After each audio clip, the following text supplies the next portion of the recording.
Considering that the Alley Docked episodes are delayed about 4 months, I am 100% confident that I will not be working for Marten by the time this video airs.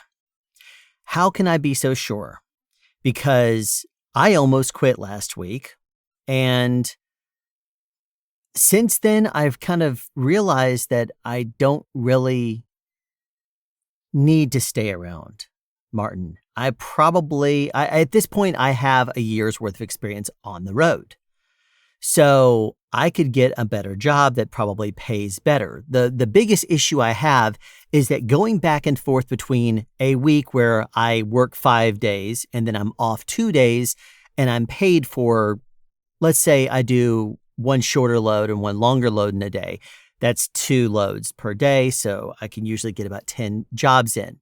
That means I'll also get a bonus of maybe $200 because of the load bonus, because you do 10 loads. And basically the way it is if you do 7 loads, that's expected to get your minimum pay. Or you could do 1350 miles. Well, that's all at the mercy of the planners and how they plan you. I drive overnight, so it shouldn't be that big of a deal. But when I am unable to get a full week's load in, that's when there's a problem, especially on the weeks where I have my slip seat, my shift back, my 5 days on, 2 days off, 5 days on, 3 days off. When I have those 3 days off, I'm not able to work more than 4 days in that pay period. That's just math. I'm not going to exceed it. And this last week, I basically would have 8 jobs if they assigned me 2 jobs per day. But 2 of those days, they didn't. They didn't have a second load for me, so I only did 1 load. That means that I am only going to have done 6 loads in the week. And I don't think that over the course of 4 days, I will have exceeded or even matched 1,350 miles. So if I do not make minimum jobs, minimum pay, then I'm out of here. I am absolutely going to quit 100% because it's already annoying enough that I cannot deal with the shift back, 1 day every other week. And the whole idea about slip seat works great for the company, but it means that you can never fully move into a truck, and therefore you can never really set it up for yourself. You're at the mercy of in whoever else's truck. I can go through as part of my pre-trip, double check and make sure that the paperwork I have the registration, I have the insurance, everything. But literally overnight, if I don't check all of those things, it can blow up in my face because I don't have all the same paperwork if someone else gets in that truck. So it's not the kind of thing where I can just assume that it's there. So as I mentioned a couple months ago, I now keep a copy of the registration, or not the registration. I keep a picture on my phone of the registration, and I keep a paper copy of the insurance. The registration is probably not going to change. It's going to be in the book. But the insurance, I've noticed that some people do not update those books, even though you're supposed to update the book. And being that I am at the constant mercy of whoever was in the truck before me, probably not informing anybody if there is an issue. And even if I write it up to the company, they don't always get the issue resolved. So it's on me to get a truck fixed. But if it's not my truck, how can I get it fixed? And it's one of those things where, to me, slip seat is a good decision for the company. It's not good for the driver for many reasons. And the whole shift back every few days, it means that one paycheck is good and the next paycheck is not good. And I'll end up basically at a minimum level, or sometimes like barely below. I was barely below this last week. And that's the second time I've been barely below my minimum because I have not made the full amount of money. And this week I did. I got a pretty good paycheck. Last week I did not. And that's because it was a payment for the 4 days that I worked and the 3 days I had off. Now, they will tell me If you want to work an extra day, if you want to work one of your 3 days off, you can. But that means I'd be working 6 days in a row in order to maintain my schedule. If I want to basically have my time at work and my time off, that means that I would basically be working 6 days and off too. Now, I didn't sign up for a 6-1 schedule. I could have, I guess, if that was even offered. But to me, it's one of those things where if they give me 3 days off and then they give me 2 days off, I should use those. And if I am working 5 days, and you may say, well, those are your decisions. You could choose to work extra days. I mean, when I worked for Schneider, for example, and I was over the road every single week, I was working 6 days. Very seldomly was I working more than that. But sometimes I would end up working, if I shut down early a couple of days, sometimes I would end up having additional hours and being able to use those hours for a 7th day in a row. And then I usually ended up having to shut down. And then eventually, over the course of my 3 or 4 weeks out, I would end up shutting down 2, maybe 3 times, including the day before I would drive back from my hometown, which was really, really annoying to me. Having to basically shut down when I'm 6 hours away from home for my home time. That was really annoying. Anyway, I cannot imagine myself staying with Marten because I cannot change the schedule. I am not interested in being a mentor. I don't mind doing ride-alongs and stuff, helping people. I like driving overnight. But I'm pretty confident that with a year of experience, I can get more money and a better schedule by going to someone else. So I'm now looking. I'm now in the market. And I am 100% confident by the time this video airs, I'm not going to be at Marten anymore. I'm not going to say in the comments where I am, but because I want to spoil it. But that's pretty much it. So let me tell you about this week. On Monday, there was bad thunderstorms. So there's been nonstop thunderstorms. Nonstop. It's like torrential downpour. And if you look at the map, it's very scattered. It's like bad storm here. There's nothing here. Bad storm here. And so like my family, they'll tell me, oh, no, it's been sunny here. And I'll be in a torrential downpour. I called a friend of mine and she was in a torrential downpour, but I looked around and it was sunny and beautiful. And the sky was purple, about to go to sunset. And I'm like, wow, really? Because she was only about 25 miles to my west. So kind of weird. So what I'll start to do when I wake up, I don't normally sleep very well when I'm expecting a load. When I'm expecting a load, sometimes it comes in and it's a jacked up load. And by that, I mean, it may be that in order for me to adequately get to everywhere I'm supposed to, including a 4 a.m. store, I need to leave maybe a little bit and try to get there start my shift before 6. So that way I can be out of there shortly after 6. So it's one of those things where, to me, it's one of those things where I'm having to constantly toss and turn after I sleep about 3 hours until I get a load, and I just cannot get back to sleep. I could take melatonin or something like that, but then what if I sleep through a bad load and I can't work with a planner, whatever, to get it fixed? So anyway, my Monday, I was assigned a newer truck. I guess the person that was in the truck that I would normally be in, that person was working an additional day, so I wasn't able to. So I was put in a newer truck, and there's differences. I mean, like digital dash and that kind of thing. There's just things that you have to know about with these newer trucks, and they don't drive necessarily better. They don't drive necessarily worse. It's just less mileage and, updated features, but whatever. My assignments were Thompson and then two stops in Greenwood. So, and then a second load to Duluth. Now, basically, I left with the trailer at about 6:20 and I arrived at about 8:10. So, Thompson's about an hour and a half away. They don't really wash the dock there. No one's around to really help me. So by the time I got in there, it was, about 8:45. It was over half an hour, which sucks because I had to run around at this point. And anyway, the dock leveler also wouldn't open. So I had to jump out of the dock. Now, this was really, really annoying. I had to jump. Basically, they had 2 open dock spaces. They had 2 that were occupied. So the docks were locked, but the locks were not clicked. So they were in, so they were secured, but they just were not locked.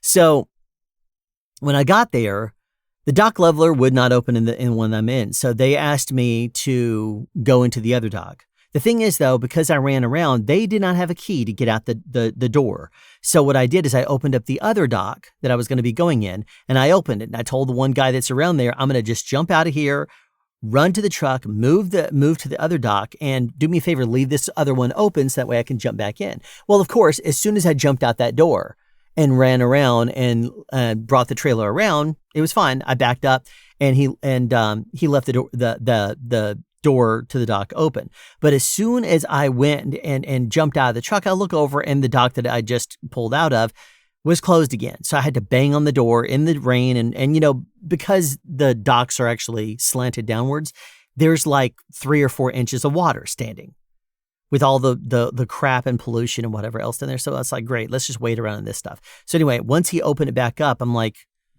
anyway, I jump back in there, and then I'm waiting for them. We open up the dock, I get the dock leveler going and that kind of stuff. Anyway, it was annoying. So there was only one guy, and he was not from Meat and Produce, using the manual pallet jack, and he was running the pallets individually. And so he was so slow. He did not care. I mean, obviously, if he was I was waiting for over half an hour to get going. He was the only guy. And he wasn't even from Meat and Produce. So he's like, well, I'm not going to make you wait around, but I'll help. And I was like, okay, great. Anyway, the first pallet he pulled off, he blocked with every other pallet he pulled off. So basically, he pulled it off and he moved it to the side. And as soon as he moved that was one that I'll tell you was really, really weird, because he moved that one pallet off, which was not going to them. Was not going to that stop for some reason. It was totally jacked up load map. So anyway, he moves it over to the side, and then he proceeds to unload all of their pallets over there and blocking in a row all of that one pallet, which I didn't notice because I was inside the trailer already, grabbing stickers and that kind of thing. But he pulled it off. So since he didn't have a whole lot of pallets, I convinced him to basically just make a line and let him run them later. As soon as I said, is there any way that you could just move him to the dock and then let me hit the road?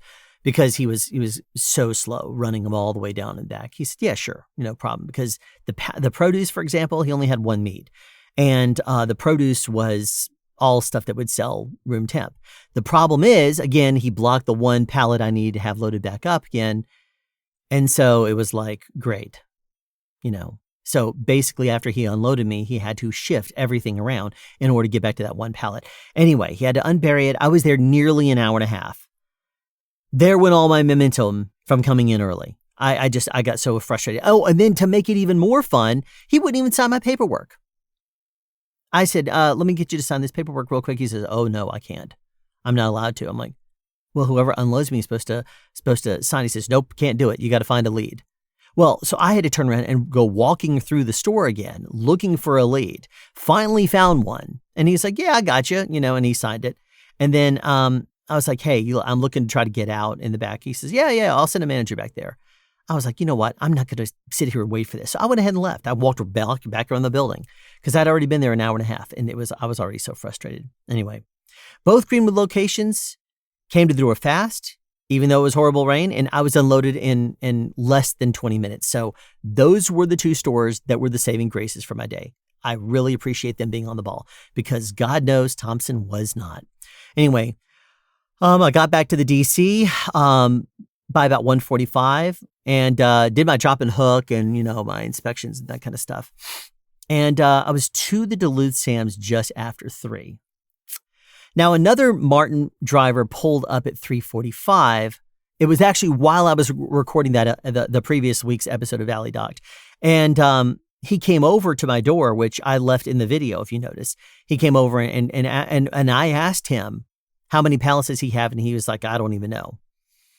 So once I finished recording, I went and ran over to the door because normally Duluth is on the ball. So I ran over to the door and he was right there behind me. And I said, how many pallets do you have here?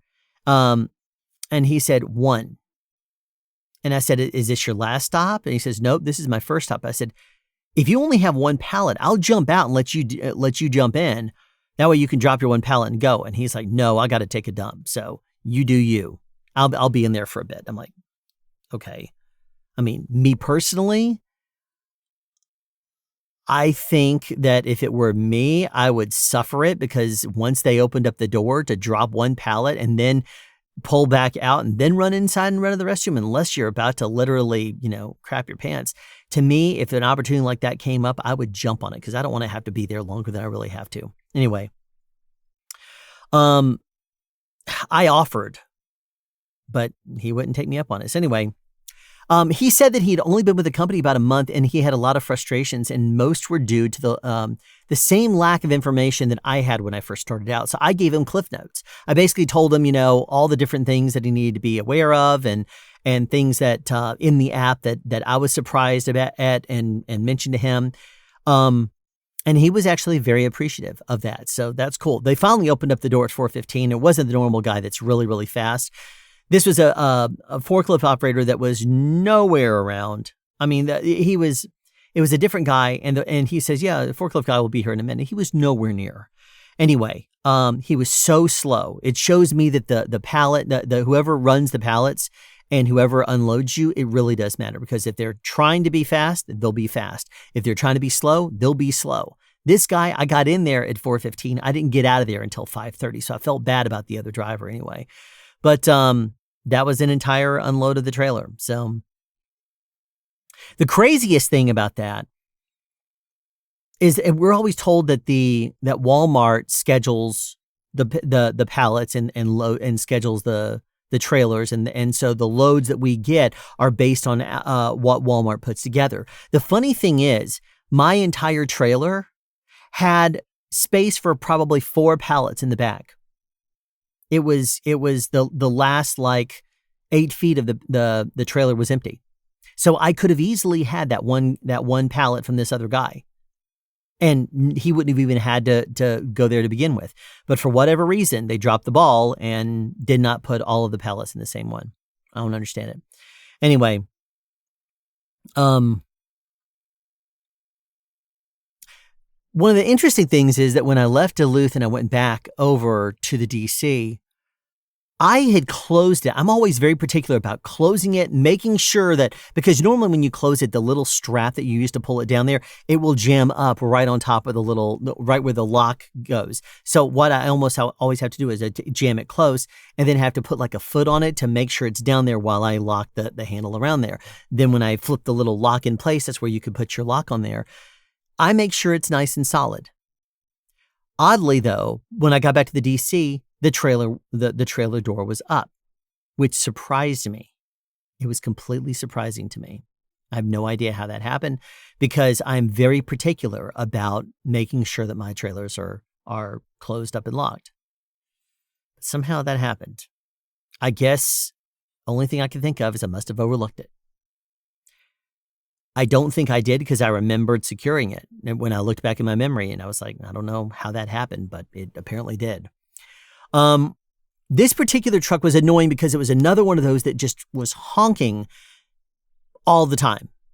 And also this newer Kenworth 680 was also annoying, because when you pull up on a location, when you pull the parking brake and the trailer brake, if you open up the door and you turn off I would pull those, turn off the trailer, or turn off the ignition and then instantly open the door.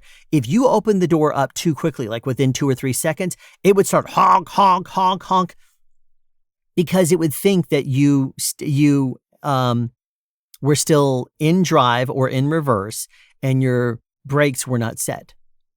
So it did this multiple times that night, and it was extremely annoying. I got so frustrated. Anyway, Tuesday. Came in at 1800, 6 o'clock p.m. again, and this is now officially my new time. I'm not going to even bother saying anymore. I'm not coming in at 7 anymore, because I don't want to have to fight. That extra hour really does me a lot of good. Plus, sometimes it means I get a better job, because I'll have a shorter run first for noise ordinance, and then I'll have my longer load after, which I much prefer. I've let the planners know this, by the way. Anyway, I had to wait nearly half an hour for the load to be ready, which is it is what it is, I guess. I saw the planner and told her that I prefer a short first load and then the longer second load. And the thing is, though, a lot of people seem to prefer it in the other way. But I relayed that with coming in when I do, it's easier for me. It's better for me if I get like a noise ordinance and then another one, because that means that the only biggest conflict I'll have is whether or not the place is going to be open at 2:00 for lunch. But regardless, I can finish all of my loads and then drive back the 2 hours during the time that their dock is open to everyone else. So that way, it would be a better, more efficient thing for us to not have me waiting.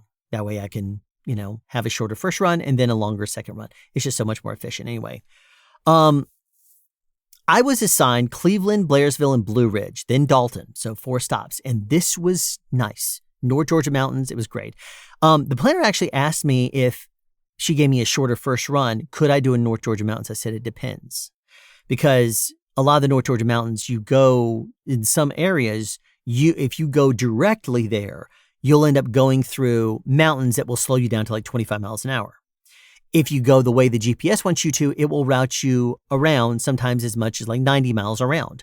So if I'm going from like Gainesville to Blairsville, for example, it's about 55, 54 miles, something like that. But if you take the way that the GPS routes you, it wants you to go down from Gainesville, down 985 to 85 to 285 to 75 north to 575, and then it turns into 515, so it's 145 miles. Well, if I'm just doing the one load that night, I'll go ahead and run that route because, first of all, I'm going to be going at highway speed. Second of all, I'll get that mileage in.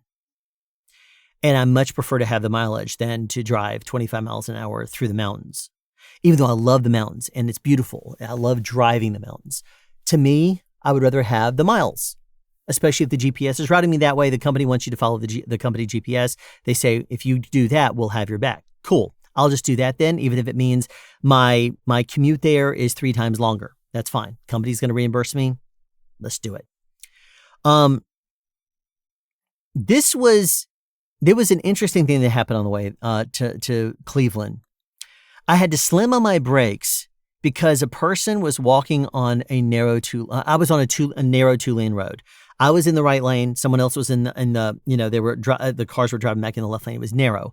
And there was a person that was walking in my lane about 2 feet over from the line, which means you have to snug way over to try to avoid the person. I slowed way down. I snugged over to the left, not wanting to cross over that center line, but at the same time, like nervous for the person. And the person, I was watching them and then glancing in front of me. And so I had to slam on the brakes because while I was watching the person right as I was passing them to make sure they didn't just suddenly veer out into the road again, because the person seemed to be walking a little zigzaggy and I slowed down. The car in front of me put on his brakes.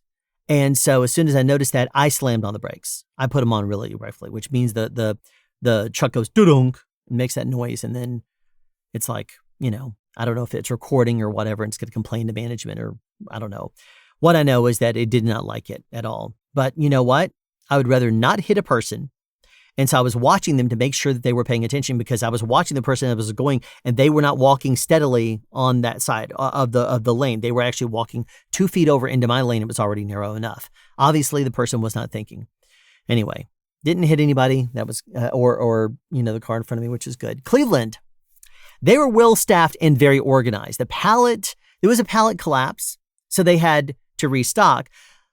But aside from that, they were very, very fast. And I was still out of there in less than 30 minutes and then had to drive through the windy roads in the North Georgia mountains, which was really fun. Because from Cleveland, it is only like 30 miles or something like that up to Blairsville. It is, and the GPS is not going to route you all the way around. It's like, okay, fine, you can go that direction now. And it's fine. I got to drive through the North Georgia mountains. I love it. It was, the sun was just starting to set. So it was a really pretty time of day to see too. And there wasn't any traffic, so it was nice. Blairsville has me put in less than 25, even has me put in less. I'm trying to figure out what my note here says. Oh, I'm sorry. They had me out. That's a typo. Had me put in less than, they had me out in less than 25 minutes. even though there was a pallet that had shifted forward and collapsed and that had to be restacked. They were very on the ball. Blue Ridge was going fast until an unwrapped pallet, and this is one of those things that the DC really does. It's great. They will sometimes not wrap a pallet up all the way, or sometimes they won't wrap up part of it. Like they'll wrap only the bottom part and then they'll stack another pallet on top and then not wrap that one. And well, that was the case on this one. So it was an unwrapped pallet that shifted and the boxes went all over the place, especially onto the a pallet of my fourth stop. So I had no idea which boxes were theirs and which ones were the boxes that go to the last stop. Anyway, I was out of there in 25 minutes. I'll let them figure it out with their inventory because there's no way for me to tell. The DC didn't wrap them up properly. And and the boxes don't have individual labels on them. So God knows. Anyway, I was out of there in 25 minutes and I got to Dalton and they were notified of my arrival and were ready. I was out in 16 minutes and I was gone before 1:45 a.m., which was just wonderful. Awesome. Now, the DC asked me to get a trailer from Tucker before my shift, so at 4:17 a.m., I became a local driver at $25 an hour to go get it. And that wasn't terrible. I actually like those kinds of things because I pulled up there. I just had to find the truck. Now, the only thing was the trailer they sent me there for did not exist. There was another trailer where the last digit was 1 different. Like it was the one that they had there ended in 8. And the one they sent me there for ended in a 7. So I called the office and told them, and they said, well, it's got to come back anyway. Go ahead and grab that one. So I went ahead and brought it back. I got to the DC in just over 2 hours after I had left, and I was out by 7 a.m., which was awesome. Wednesday, started off my day with Swanee Buford, then Thompson and Greenwood ×2 again. Now, I was messaged around 4:30 and told that the load was ready. And that was a first. Nobody had ever done that before. Normally, they don't send you a message. They just know that you will come in when you come in. They know that I like to start early if it's ready. And I would prefer to do that because that way I'll make sure that if I'm going to go to I can have a better chance of getting to a location before 4 a.m., well before 4 a.m. and get first in line, or get to a place before their 2 a.m. lunch or 2 a.m. lunch if they take it. So anyway. I went on in, I arrived at 5:30 and was off the yard in half an hour because I got there, I did my pre-trips and stuff, and everything checked out. I went inside, they had the paperwork ready for me, and they handed it to me. I entered it in the computer really, really fast and was out of there. It was awesome. Swanee exit, oh man. Okay, going north on 85. Swanee exit is terrible. It does because everybody on 317, which is Lawrenceville Swanee Road, always the light turns yellow and 5 cars go through, which stops everything. So you cannot pull off of the exit ramp to turn left onto Lawrenceville Swanee. It was even worse because right on the other side of the interstate, that traffic light was going the way it was expected to. On the other side, all the way down to the Walmart, the traffic lights were out. So it was basically 4-way flashers or 4-way stop, which meant that the timing of the lights didn't even work as mediocre as they normally do because everyone had to start and stop and start and stop. So it took forever for me to get through the light. And then once I did, I had to start and stop because you had to wait for the stops. Anyway, despite all the traffic and everything, I still got there by 7:15, which was really nice. There was still horrible rain. There was horrible rain that night, and Swanee was slow to let me in. But they took 15 minutes to get going. So I mean, it took like half an hour, and so it was annoying. I left 45 minutes later because they weren't smart or fast, really, with the way that they did things. It was very unorganized. But I arrived in Buford at about 8:20. And it took me nearly 15 minutes because this Buford location was like just down the road. The GPS was routing me back through the 4-way stops onto 85 north to 985 and then taking the exit. And it's just there off the exit, like half a mile away. But I knew this area. I used to live near there. So I turned right onto Satellite Boulevard and went straight up to Buford Highway there Buford Drive, and then turned right and crossed over 985 and got there. So it was fine.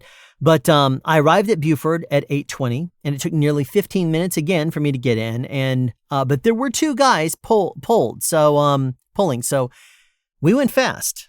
It was, I mean, to be completely honest, I could barely keep up with this with the stickers because they were both very efficient. They both tag team pulling them out and lining them up.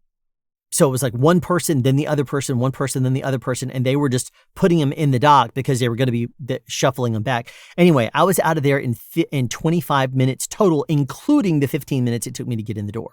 So they had me unloaded in 10 minutes. That was awesome. Anyway, the horrible storm delays still got out of the DC with my second trailer at 10:15, which was awesome. I arrived in Thompson just after midnight. It was 12:08 exactly, and the door wasn't locked this time. Because what I normally do is I'll ring the doorbell, and after a few times, if nobody's coming to it, I'll try pushing the door up. On this occasion, the door happened to be unlocked, so I let myself in. I found people unloading meat and just talking, but they told me someone was coming. So annoying when they know that someone's there and they don't yell to you, hey, someone's coming, or we've told somebody, or someone will be here in a moment. They don't let you know. They just kind of just expect you to just wait around there forever. I guess other drivers do. Anyway, one of those guys who I ended up finding, they were unloading meat in the main part of the store. And one of those guys was like, yeah, I told them they're coming. And so I just kind of stood there waiting around to see, because I could look back into the dock area and see if anybody walks by. And after 5, almost 10 minutes, the guy who told me there'd be someone right there with me, he decides to stand up and come by and go ahead and unload me. It's like, if it was you, just tell me you'll be back there in a minute. I mean, it's just so annoying. Anyway, it was about 10 minutes. Finally, he decided to unload me without anyone else talking to him or telling them to. It was crazy. Anyway, tonight was idiot night. People kept stopping the pallet jack right on the dock leveler where they can't push start. So basically, if you can imagine, like, it's a manual pallet jack, so you jack it up a little bit, then you start to pull it. But the dock leveler goes down flat on the dock. But there is an overlap area where it sits like this. And so that little crease right there in the middle, if you put the wheel there, you're not going to be able to pull it up and over that if it's a heavy thing. And it's a manual jack, which it was. And the guy kept on pulling it up to that point and then stopping, which means that because it was a torrential downpour, the wheels were wet and the ground was wet on that metal dock, and there was no traction on the dock. So the tire kept spinning. And then he was like, well, how do I get this thing going? I'm like, move it forward, try to get some speed up. And then by then it was just so wet that it was just so difficult. So they tried a manual jack too. It was so difficult because no matter what he tried, it wasn't working. Anyway, I've known since I got the assignment that I'd be arriving during the lunch hour at one of the Greenwood stops. Probably the one Greenwood that I know goes to lunch at 2. So I had made peace with it. However, I arrived at 2:28 a.m. and there was a redhead working there, and I've seen her in the past. And she opened the door, and within 3 minutes of the door ringing, the doorbell ringing, and she told me that she was expecting me. She had seen my ETA and got the notification and was paying attention. So she's always nice and ready to work. So it was great. There was a pallet that had collapsed, and I helped her restack it because she was working during the 2:00 hour, and then when the pallet collapsed, she said, okay, well, yeah, we can restack this. Because she said I wasn't even going to bat an eye. I was like, okay, I'll go ahead and help her because it was a lot of stuff to clean up. So I went ahead and helped with this process. I know we're technically not supposed to touch freight, but from my talking to other Walmart associates, if there is something that's about to fall off of because they stack the DC stacks up the pallets too high, and it's about to hit something on the ceiling, and there's about to be a package that goes falling, if I stop it, secure it, or say, hold on a second and grab it off the top and hold it for a second till it clears, then put it back up there, no one is going to have an issue with that. I know technically I could slip, drop it, fall, whatever. I could technically knock over something, not stack something correctly, and it collapses again, whatever, could technically be on me. But no one, if I'm helping, is going to call me out on that. They've already told me. I've said I'm not really supposed to touch freight. And they're like, if you help us, then no one's going to say anything. Anyway, I don't do it very often. This was one of the very few exceptions. Anyway, I left by 2:50. She was very organized. And I was to the other Greenwood by 3:10. So it was after their lunch break anyway. All the meat refrigeration went out the day before, and they had lost $28,000 so far in all their meat losses.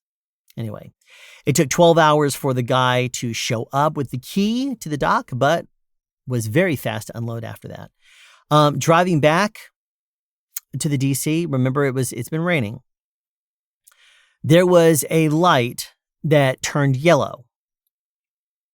And it was, in my opinion, at the point of no return. Because you're driving down the road and you're like, okay, and point of no return. At that point, at the speed you're going and that kind of and the way you're moving and stuff like that, based on the road conditions, I was like, okay, there's that point of no return where you're not going to slam on the brakes. You're just going to accelerate at that point and get through the light. Well, I hit that point of no return. Keep in mind that it had been raining, so I was going a little on the slower side. But still, when I hit that point of no return, the light turned yellow at that exact moment. So I stomped the gas. I literally stomped it this time. Didn't just easily do it. And right after I crossed the line, it was literally like 5 feet. The light turned yellow. And the first thing that goes to my mind is the camera's up, on the dash is up looking down. What if it looks at it and thinks that I just crossed the line right as the light turned yellow, and that's a firing offense? Anyway, the first thing that goes to my mind is that. So the light was only red or yellow. And it was only yellow for like 4 seconds. Probably not even that, because 4 seconds is 0, 1, 2, 3, 4. That seems too long. It seemed faster than that, because I hit that point of no return. I was like, okay, accelerate, go. And it changed. I'm like, yikes. Anyway,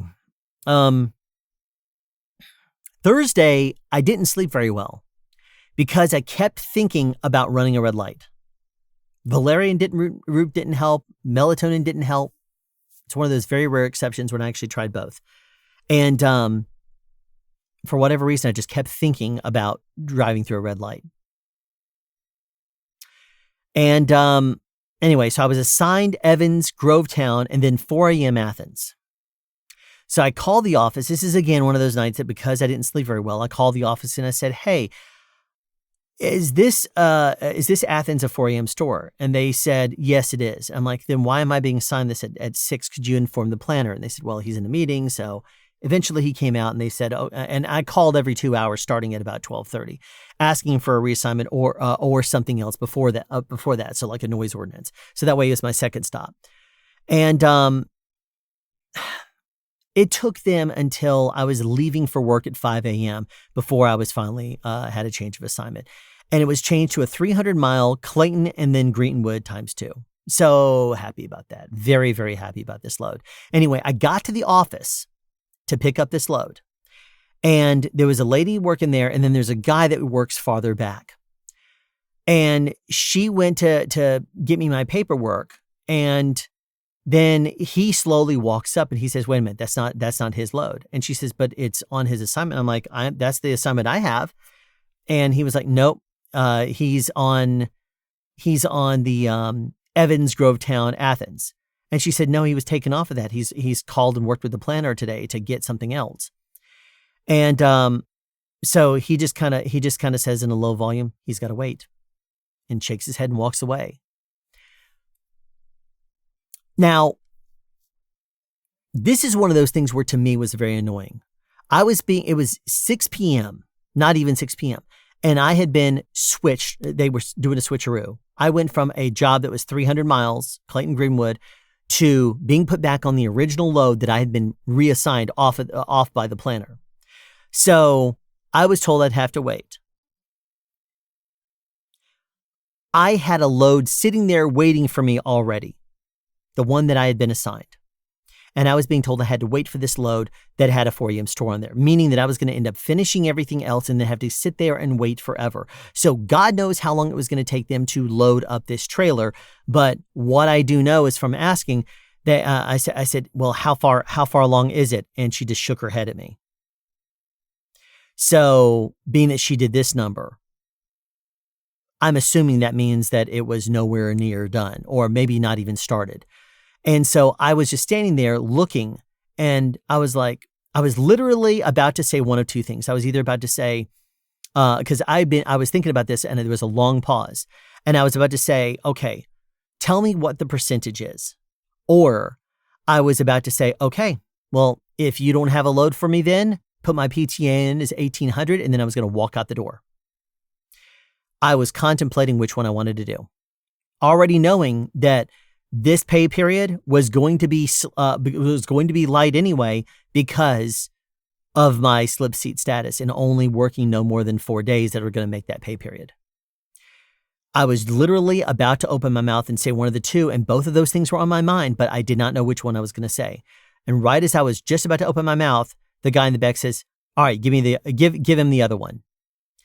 So she instantly grabs the paperwork and says, "Get out of here," and hands me. And I said, "Which one is this?" She says, "Your assignment." So I looked at it. It was the one that I had been reassigned, which was the Clayton and then Greenwood ×2. So instantly I run out the door.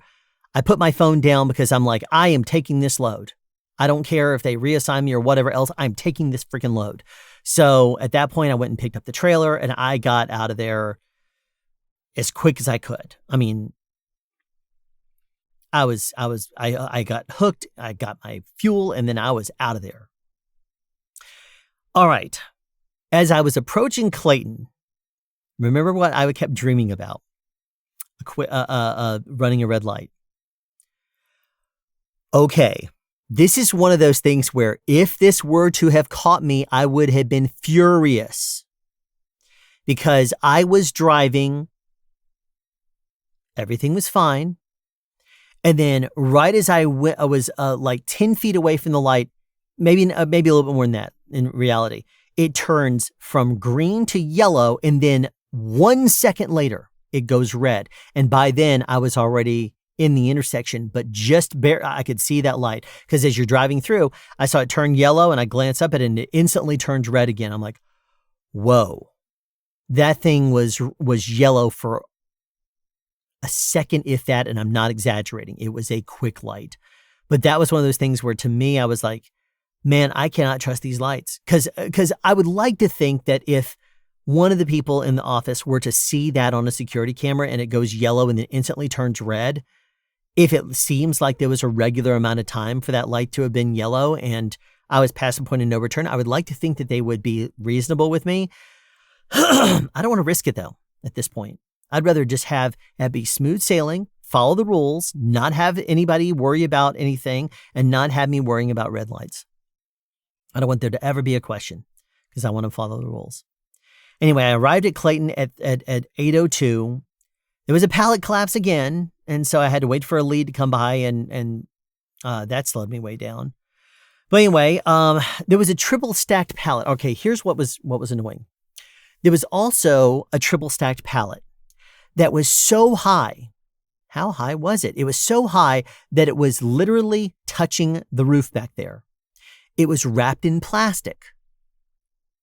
So I have no idea how they forklifted in a triple stack because the bottom two layers were watermelons. Then on top of that, there was another pallet that was stacked, and then it was wrapped in plastic all the way up to the top. So all the boxes were wrapped. But when the guy picks it up with the forklift and tries lifting it, he could not get it more than half an inch before it hit the roof. And this was the roof, not the roll-up door. So with the roll-up door there, it was sticking above the roll-up door by about 3 inches. How did they even load this thing? It's like they loaded it up in there and then said, let's load it up the rest of the way, then let's wrap it in plastics. That way it's at least in there. So annoying because they basically, what they had to do is they had to manually remove the top 18 inches because they tried bringing it to the door. They could not get the pallet down stacker there because it lifts up. It has basically a part that is is vertical, and then the forklift comes out, and that part goes up and down. Unlike the regular forklift that just lifts up like this and just the forks. Anyway, that took a while. And then they had a pallet collapse. This was just not a good day at all.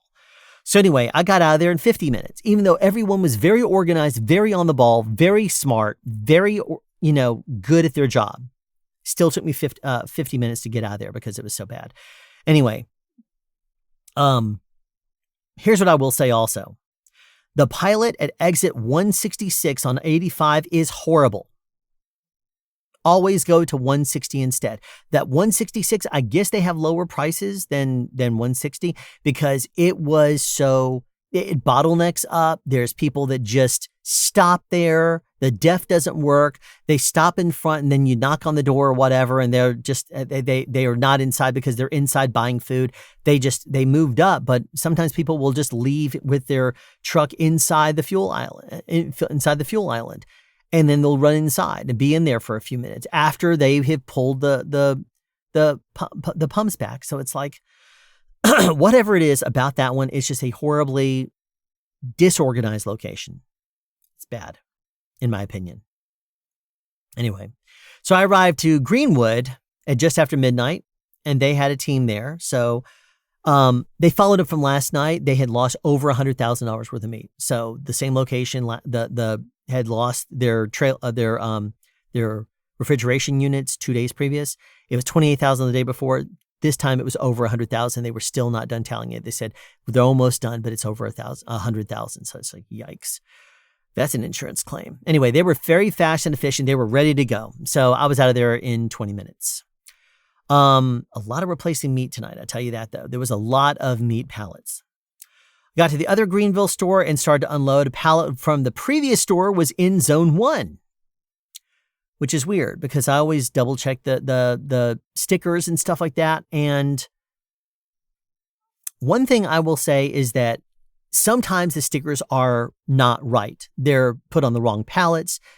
Sometimes you'll see that there is a number handwritten on one pallet, but then it has a different sticker that matches a different store. So it's like, which one you go by? Well, I go by the one that's printed. In this particular occasion, luckily it was the other Greenwood location that's 4 miles away, and it was on my drive straight back. So it was no big deal for me to drop that one off. This is the first time that's happened. And so I went back there and I said, well, apparently you have all your stickers before, but I have to drop off this. There was apparently another pallet in there for you, and I did not compare the pallet sticker to the stickers that they had already. So the only thing I can think of is sometimes what they'll do is, there's 2 stickers on each piece of paper, but sometimes you'll find a random sticker that's on a pallet and you won't see the rest of the sticker. You'll just see one of them. It's like they pulled it and the rest of it got mangled or something like that. So you'll grab that, assuming that's all you have to go on, that's the right pallet. And so if I see one of those, I'll look at the numbers and I'll go ahead and assume that it goes with that pallet, especially if I don't see another sticker. So that was me assuming, and it ended up being wrong because that pallet matched the one that was in zone 1. So anyway, we had to pull it aside and I dropped it off on my way. It's no big deal. The DC was so stupid in their loading tonight and their packing. I don't know how they were so bad. Multiple collapses. That one pallet that was stacked up so high, you couldn't even get it out of there. They had to downstack it. It was crazy. My Friday, Estanoli, Clayton, and Franklin. Now, here's the thing I will say about Thursday real quick. They did not have a second load for me. That was it. So when I started my Friday and they assigned me Estanole, Clayton, and Franklin, I was like, okay. I had gotten up after 4.5 hours and was unable to get back to sleep per the norm. And so I went in early, even though I had no trailer assigned on that load.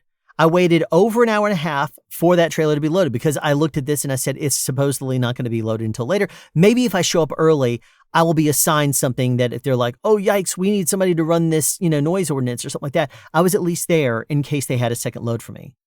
Because after the previous day, I was like, if I could get a load that runs out before this one was ready, which it looked like it wasn't going to be ready for a while because the load didn't even go out until just before midnight. But normally they'll try to load up a few hours in advance if they can. So I went ahead and made myself available, and I said, you know what? I'm just going to hang out. I could be hanging out at the house doing nothing but twiddling my fingers watching, YouTube videos, or I could be here available just in case you need me. So I decided to come in just in case you need me. They didn't. So I waited an hour and a half there, and then I got my trailer because it was finally loaded. I arrived just before 9 p.m. to my first stop, and there was another driver unloading frozen and dairy. Now, the dock associate was closing the trailer door when I got there. He was managing the stickers and everything, while the driver was nowhere near.